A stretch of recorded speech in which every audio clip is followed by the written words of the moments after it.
I started going farmer's market after farmer's market, and over the course of a summer, I sold $60,000 worth of product working part-time, under 20 hours a week. Your first 3 months, you did $20,000 a month working 20 hours a week? Yeah. Give or take? Yeah. Holy crap. In the beginning, we didn't really know how good this was going to do, so we just started it out of our basement. You don't need a team there. You're making a couple $100 an hour of profit for the time spent of the market. That's an amazing living. But you can only scale farmers markets so much, so you start going online. What does your first 3 months of online sales look like? When we went online in the beginning, we did in less than 30 days what we did in 4 months. Our best month so far, we did over $160,000 in sales. Holy cow. Basically over the past couple of years, just online sales alone, a little north of $3 or $4 million.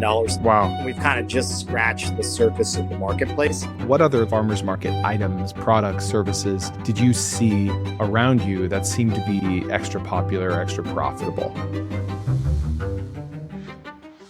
I met this guy who sold pizza dough mix at his local farmer's market. He made 60 grand in a summer, mostly profit, working 20 hours a week out of his basement. No restaurant, no food truck. Started the business with next to nothing. Basically every market he walked home empty. His best day pulled in 3 grand in 4 hours. So we're going to interview this guy, but before I get there, I'm going to start this episode today by breaking down how you can start your own farmer's market. Because guess what? I just did this with my wife. We're doing this right now, and it's actually really profitable. So I'm going to cover that first.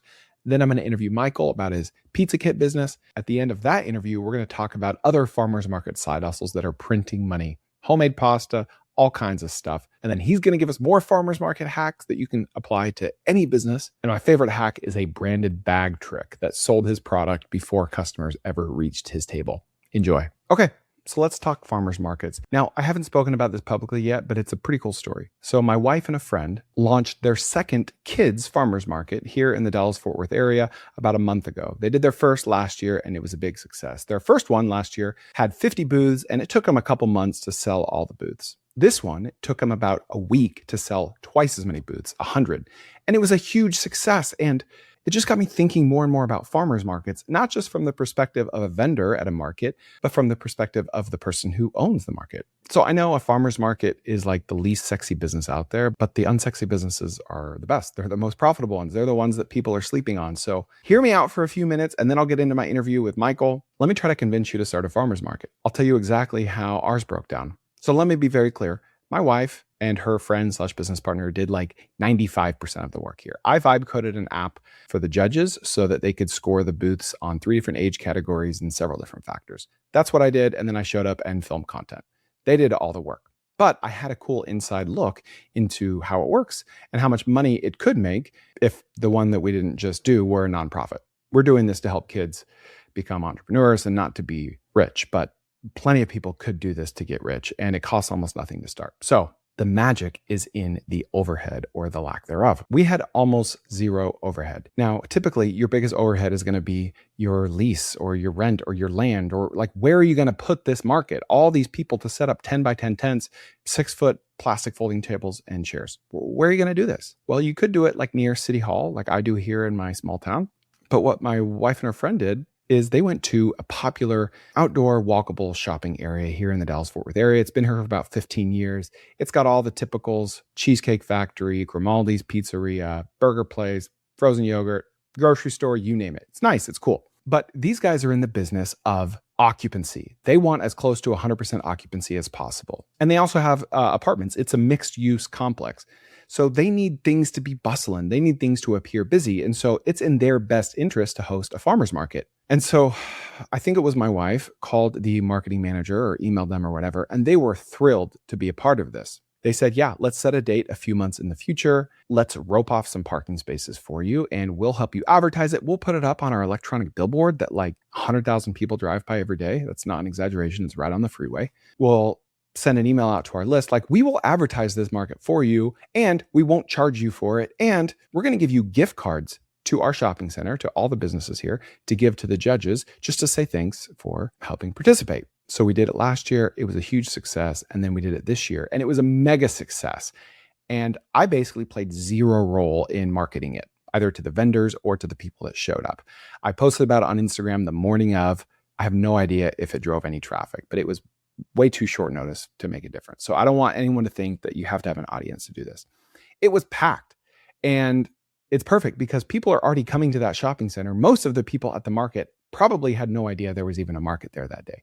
They just went there to buy some Lululemon leggings or whatever, and then saw a bunch of kids selling cool stuff. And so they started shopping. But a lot of people did know there was a market. So they came there, and then they might have bought some Lululemon leggings as well, which the shopping center would be thrilled about. And then you have all the friends and family. You have these 7 to 17-year-old kids with a booth, and their parents are posting about it on Facebook and Instagram and everywhere to friends and family and extended family. And they're showing up and driving business to the shopping center and to the other kids as well.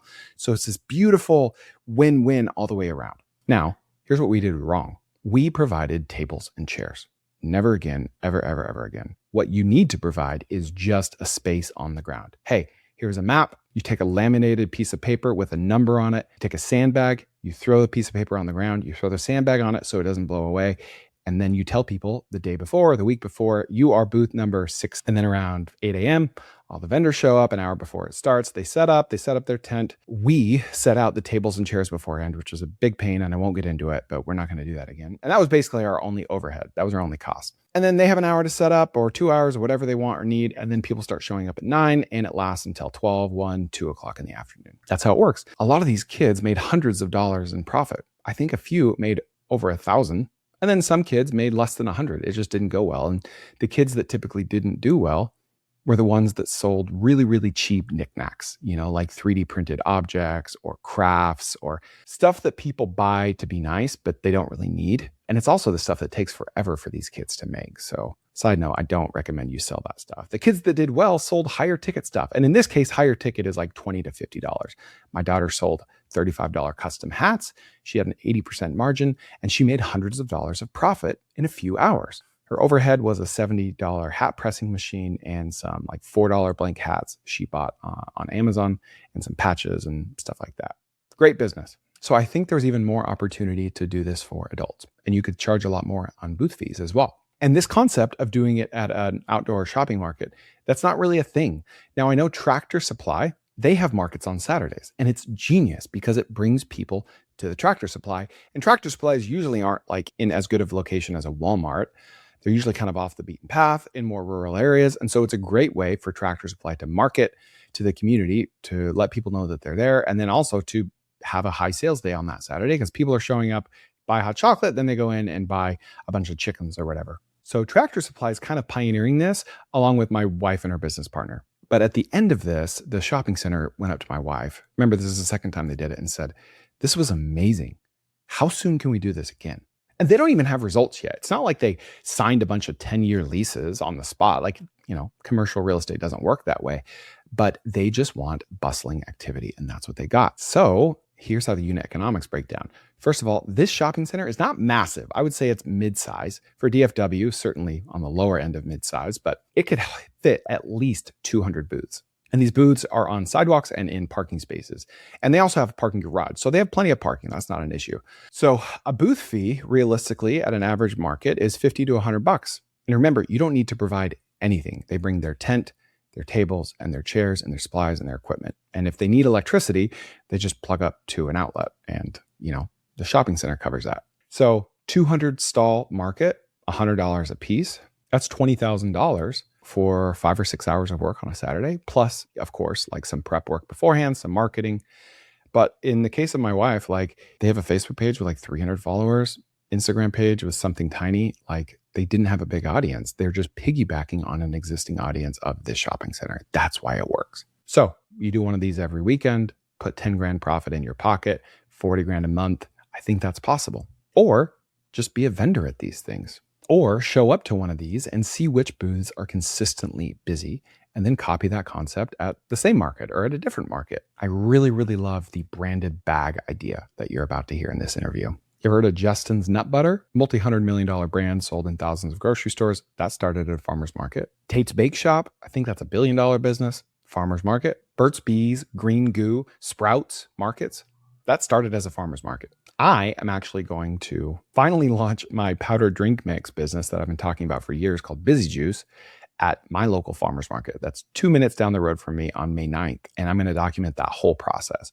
Buying the bags, sealing the bags, buying the ingredients, mixing it in my kitchen, regulatory stuff. I'm going to have a live stream set up at the tent all day. I'm going to bring samples of drinks. People are going to taste it. I'm going to sell it for $30 a bag. It's got like 70% profit margins. I'm going to eat my own dog food or drink my own powdered drink mix in this case. So be looking for that video in late May or June. These markets are just an amazing place to get immediate real-time feedback from strangers on your product. It doesn't have to be food. It could be cutting boards. It could be anything. Beef jerky. Well, I guess that's food, but go find what works. In the case of this guy I'm about to interview, he had no precedent for a pizza mix making $1,000 or $2,000 in 4 hours at a farmer's market. That wasn't a thing. He didn't go copy anyone else. He just blazed his own trail.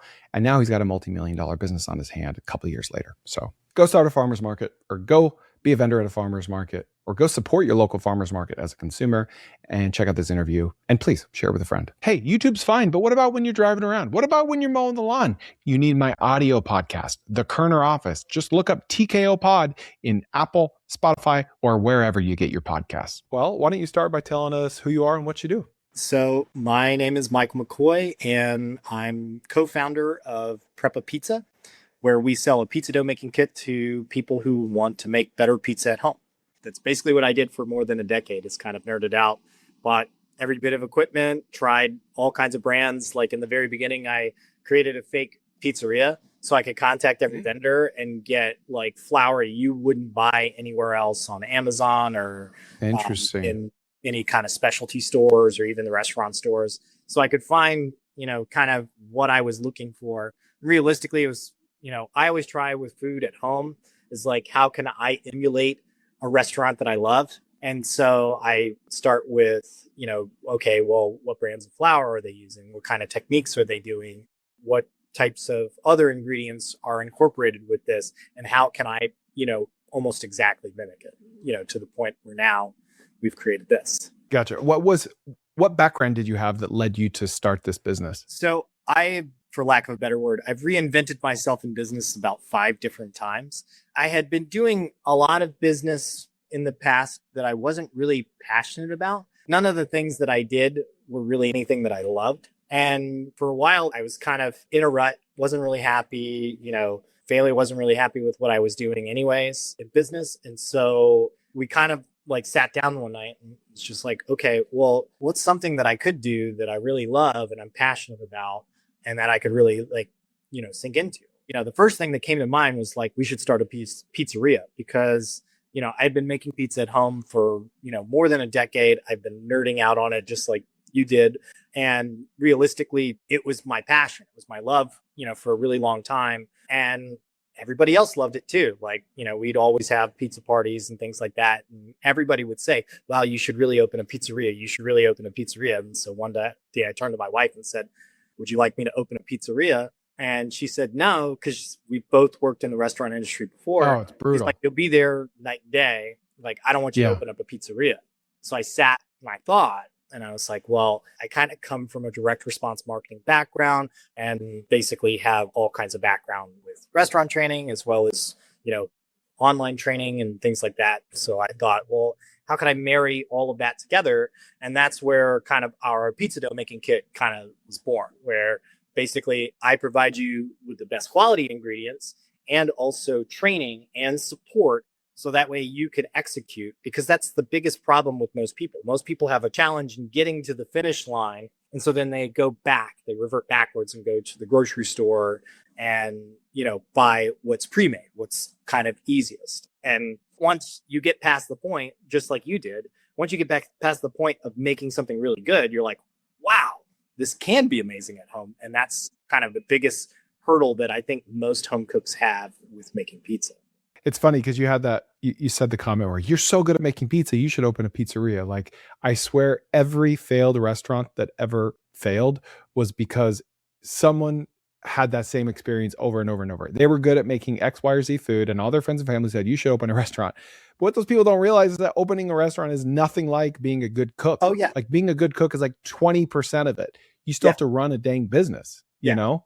And so then they open this restaurant and they're there till midnight every night, and then it fails because a business is much different than just cooking in your kitchen. So what did that first month look like? How did you start your business? So basically, in the beginning, we didn't really know how good this was going to do. So we realistically kind of just started it out of our basement, for lack of a better word.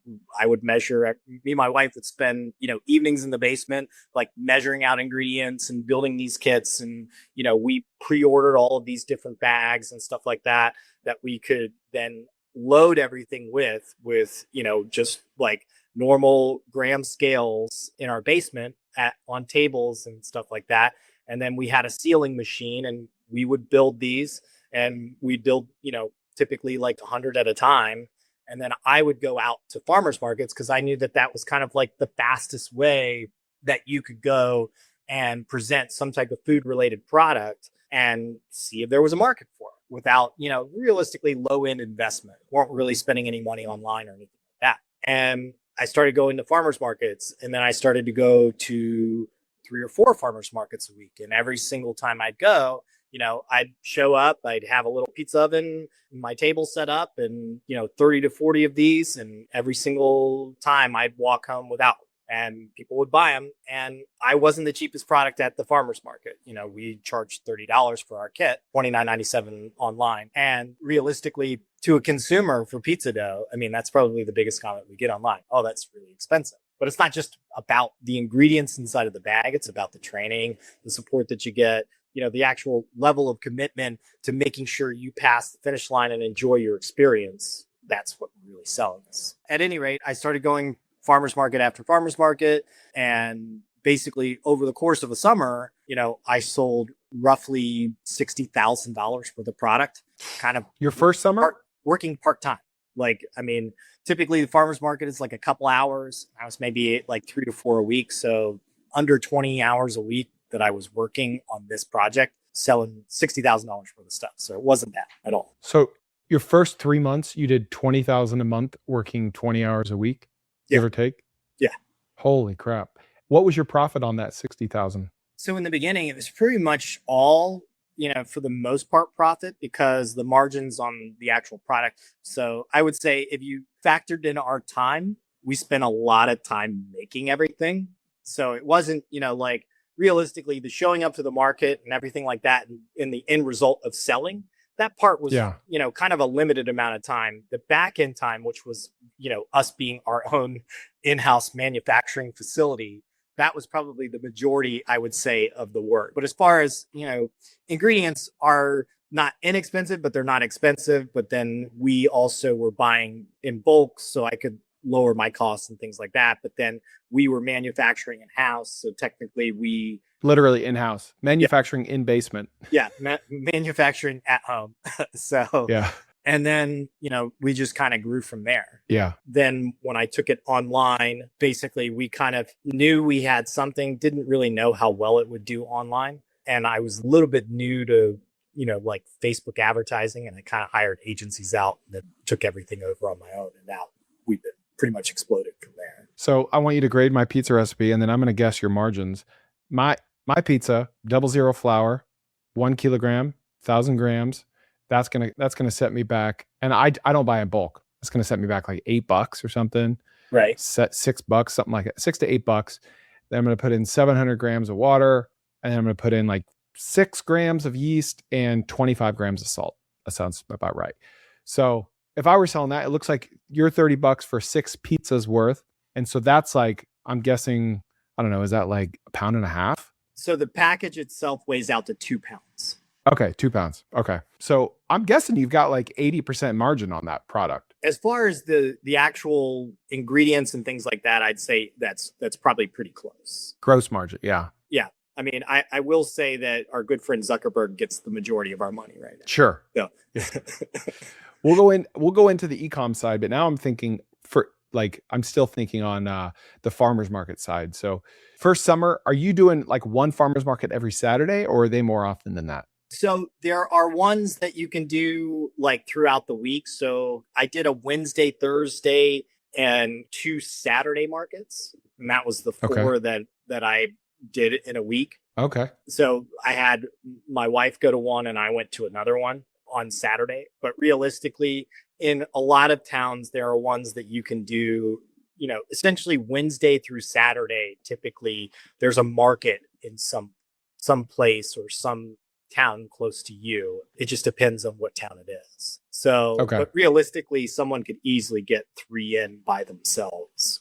So you guys were doing like, call it like 12 to 16 markets a month that first summer? Right. Yeah. Okay. So call it 48 markets.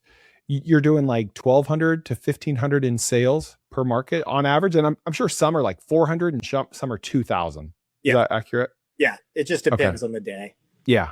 And then markets are what, 4 to 6 hours? So Longer. typically the ones around here are about 2 to 3 hours of the total time of the actual market itself. So like I'd say you're probably there for maybe 4.5 hours total, if that. Okay. Like it really wasn't that long. So you're only making pizzas for samples. You're not selling pizzas, just the kits. Right. So the goal in the beginning was not to become a pizzeria, but to sell, showcase the product, sell people on, hey, you can do this too. And this is how good it can be. So I would make it exactly the same. So there'd be no difference in the dough, and I would do minimal stuff like minimal cheese, minimal toppings, things like that. Highlight the dough. Minimal sauce, minimal cheese, so they could really taste what good dough could be versus, well, you're just putting a ton of sauce or you're just putting the best. Yeah. Now, are you putting anything else in the mix other than flour, salt, yeast? So we add a couple of helpers. We provide honey as a helper. Mm-hmm. Like powdered honey? We're going to change that in time for vegan people, but basically a healthier sugar, which helps the yeast activate. We also provide diastatic malt powder. We do a 2-part recipe. We teach poolish, which is a bread making step of making a pre-ferment before you actually finish your dough. So when you mixed more ingredients in the pizza industry, it helps to kind of move things along faster. That's why we chose this recipe, because we're trying to, like if I said, hey man, all right, cool, mix all that stuff together. All right, now let it sit in the fridge for 3 days. Yeah, that's what I do. Yeah. I love it. Yeah. So some people, are definitely more into like the faster time. So we were trying to think, how could we give people the right recipe, but also the fastest recipe, where we landed with this. I mean, you've got to build it for the lowest common denominator, for the everyday at home. You got to make it easy, simple, frictionless. Yeah. You said the word poolish, and I heard Vito, that YouTuber. I'm sure you know him. Yeah. Yep. He's so entertaining. I know him very well. I see him every year at the Pizza Expo. Oh, that's awesome. We talk a good bit. So he's a good friend. It's funny because I'm thinking back to the conversation you had with your family. Like, what is your passion? Like, oh, it's pizza. If I were to have that conversation with my family, oh man, it's pizza, it's barbecue, it's mowing the lawn, it's trimming trees, it's planting trees, it's fruit, it's horticulture. I have so many passions. But I will say, like, in the passion versus profit argument, like, passion is just the way to go, man. Like, you might not be able to afford starting a business that's your passion early on, but as soon as you can, like, do a business that you are passionate about, and you will have the most rewarding, fulfilling life ever. They always say, if you do what you love, you never work a day. You never work a day. And it's true. It's a cliche, but it's so true. Okay. So by my count, you're making it, exclude the time it takes you to prep the stuff. If you just look at the time spent at the market, it's only you, because you're offering something that's very simple. Pay here, here's the QR code to Venmo or whatever. Right. You don't need a team there. You're making a couple $100 an hour of profit for the time spent at the market. Of course, doesn't account for your time before then. That's an amazing living, but you can only scale farmers markets so much. So you start going online. What does your first 3 months of online sales look like? So actually, in the very beginning, and another thing too, just like a sidebar, is that we didn't just do farmers markets. We did different food shows. We did lots of golf tournaments. We did neighborhood events. Basically anywhere that would let me show up, make a little bit of pizza, and had a crowd, like, is kind of where, golf tournaments was a really big one. Like, it was a super lo-fi thing to spend, a golf round, sitting around making pizza, chit-chatting with people, and, easily I was selling 40 or 50 of them at a golf tournament. Wow. It was definitely a good place for it. Guys, tkowners.com. That's my community where people are building businesses. I do AMAs, Q&As every week live. You can ask me anything you want. You can have accountability partners. It's about 1,000 people in there building, starting, growing businesses. Check out TKO, as in the Kerner office, tkowners.com. when we went online in the beginning, I was a little bit new to Facebook marketing. So I hired an agency on at first and we did okay, but realistically, we didn't really do great. And it wasn't until I took things over myself and really started investing into the marketing and understanding everything that we went, like, probably our first 4 months of marketing, basically our sales online were dismal. Although we did, get a call from a show that everybody knows that you go on their show and they'll maybe invest in your business. Oh, And did you go on it?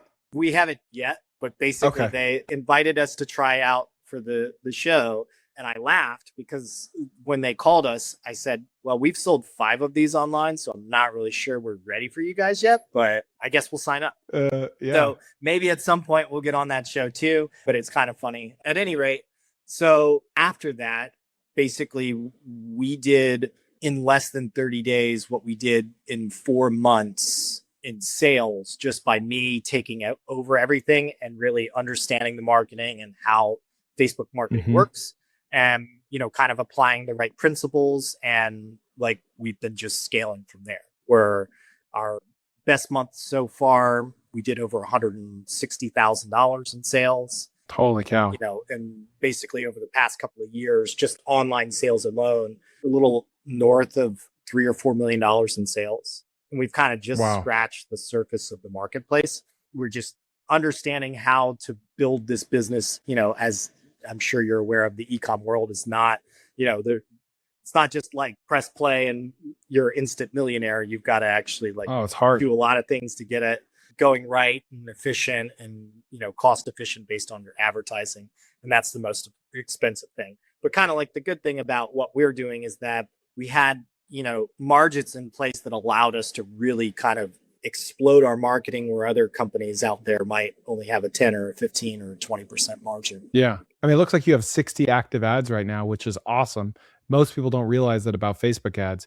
You have to have way more creatives than you think, and you have to rotate them much more often than you think. We're friends of the farmers market. My wife put on a farmers market for kids. She was in charge of it with a friend, and we're vendors at a farmers market here in town regularly. We sell all kinds of stuff. We're an entrepreneurial family. So I'm going to one next month and I'm going to sell a powdered drink mix in a gusset bag, like what you sell yours in. Right. It's a powdered drink mix with 3 ingredients that I personally drink and invented and love. And so I'm going to do it, A, to make money, B, to make some content about it. What tips would you have for me for selling a product that has a form factor just like yours, but is a powdered drink mix instead? And it's going to be a similar price point as well. Yeah. I'd say literally set up some cameras behind you. Yeah. And have people try it. Do people have issues with the cameras or the mics at all? Ever? No. Never had one issue, with it, or anyone thinking, something was wrong.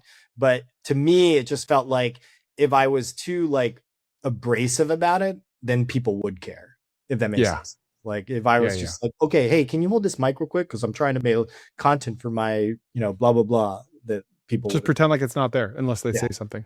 Yeah. Hypothetically, so you did 60 grand the first summer just at farmers markets. What might you have done in sales that same summer if you had no samples? You were just kind of selling them on the dream and you just had the product there. Honestly, I think I will say that it was 50-50 because I also tried selling without samples. Okay. And more so, I would say without samples, someone that had bought some equipment and failed, so realistically, it's kind of like, a lot of people that went to farmers markets also were the outdoor cooking crowd of people. And so it was a very easy pull for our product. I would say that definitely samples help, and in the beginning, samples I would suggest for any product. Doesn't matter what it is, sample, because that, except obviously like eggs, you can't crack an egg and then say, hey, you just get to say, my chickens lay the best eggs. Right. Now, in Texas, we have the Texas cottage food law where if I were to make pizzas at this market, I need a food handler's permit. And it's totally different than if I sell cookies because those don't require refrigeration. I don't need any licensing if I sell cookies, right? Right. In your case, did you need a special license to give out samples or no? So that's kind of interesting. And we actually talked with someone in Texas about reselling our product there as well. And the laws are only applied if you sell the pizza. So if I'm just giving you Okay. a sample of a pizza that I've made, to test out, it doesn't apply because the exact same laws in Georgia, where, for example, if I show up to a farmer's market and I'm selling pizza to people, I am now a food truck. You're basically a restaurant. Yeah. Yeah. So because of that, so the law is almost like identical between the two states. Yeah. In most states, I found out that like Pennsylvania is the only one that's like really weird about it. But other than that, Yeah. the majority of states, it's been, something where anyone could do. Okay. What was your best market ever with regards to sales, and what was your worst? I think my best market ever, we did like close to $3,000, but it was Wow. a really big, like it was kind of a big event that was all tied up together with the farmers market as part of it. So there were basically, it was almost like triple the amount of people that would normally come to the farmers market. And I would say that every farmers market is not a great place. So you have to be a little bit picky and choosy. Yeah. I would say ones that cities hold on, like that are actually inside of the city limits, I've found tend to be better than ones that good. are outside of the city limits. That's the one I'm doing. Yeah. Yeah. And the reason why is because I've been to ones that basically are a farmer's market, like in the traditional sense of on the side of the road that no one showed up to because it was poorly marketed, where the cities are trying to, especially smaller cities, they're trying to get people to come into their town and also do business with the other businesses in town. And farmers markets is a great way to kind of get people around the area to actually come in and invest in the town itself. Yeah. Okay. What about these classes? Who's doing classes, and how big is that business? So every person who buys our pizza dough making kit gets our free masterclass. So basically we provide them with a course. It walks them step by step on how to make pizza dough the proper way, has tons of different troubleshooting information. It's actually something we're reshooting because we also found other things that people had problems with. So it's something that's ever evolving for us. But then we also back that by providing customer support. So for example, like if you had a question and you were making dough and you needed a little bit of help, you could hop on the chat on our website. That's cool. And lo and behold, I'm the person answering it right now. And so I help people out every single day. You can even call our 800 number and get real answers to kind of, the goal, realistically, our goal is to have people enjoy what they're making, be successful in their making and, making it, and then having a really good pizza at home, better than any pizza around them, which makes them want to make it more often. Okay. So you've got a masterclass, but that's free to anyone that purchases it, just so they can learn how to better use your product. That's not like a revenue generating side of the business, but it supports your revenue. Exactly. Yeah. Okay. If someone's watching this right now and they love pizza or they love cooking and they want to monetize that somehow, what suggestions would you have for them? Would it be selling pizza at a farmer's market? Would, like, in the pizza space, what's like an approachable business idea, or more than one, that people could implement? Yeah. I mean, I would say that, reselling pizza related products versus selling pizza, because, for example, selling pizza, there's an initial investment, just like having a restaurant, in the equipment to make the pizza, as well as the licensing that you would need to sell it. Not that it's like super expensive, but sometimes, not everybody has, let's just call it under $25,000 stowed away to, start a pizza venture with. And so realistically, selling products like this, I think, or other, even equipment would be something where, you can showcase equipment and how it works in certain ways. I wouldn't say like stones and steels are really hard to showcase, like at a venue like that, but that would be something that easily someone could go and sell. They would just require the inventory. So yeah. When you were spending time at these markets, what other like farmers market items, products, services did you see around you that seemed to be extra popular or extra profitable? So I would say the majority of people that seemed to make the most money were someone who made baked goods. They seemed to sell out of their products pretty frequently. And especially if they were good at making the baked goods, they didn't have a lot left over. Definitely, I know homemaking is a really big niche. And so, people making breads and things like that at home and being able to go and sell that at farmers markets, those seem to do really well. And then, kind of like, I would say interesting things as well. Like there was a lady that sold pickles, like she made her own pickles and everything like that. There was a lady who, basically kind of had multiple different farmers markets and she sold pasta. And so basically she fresh make pasta. She made it out of her basement and everything like that. And then, had kind of like this army of girls going around to different farmers markets selling pasta. She did well. So I think she does pretty well at it, considering she has, I mean, if you have an army of people that you're paying to go do it, like you're not going to scale something that doesn't work. Yeah. That's very interesting. What was the form factor? I imagine it wasn't dried out. Did she like make the pasta fresh and then bag it and refrigerate it? Basically, it was refrigerated pasta. And so they'd show up coolers and basically, interesting. She had a following at the market, because that's typically what happens is like you start to build a following of people that buy your product and then buy it over and over again. And almost like weirdly only want to buy it from the farmer's market, like where I had to convince several people. They kept asking me, when are you going to be back at the market? And I'm like, I got to go to my website.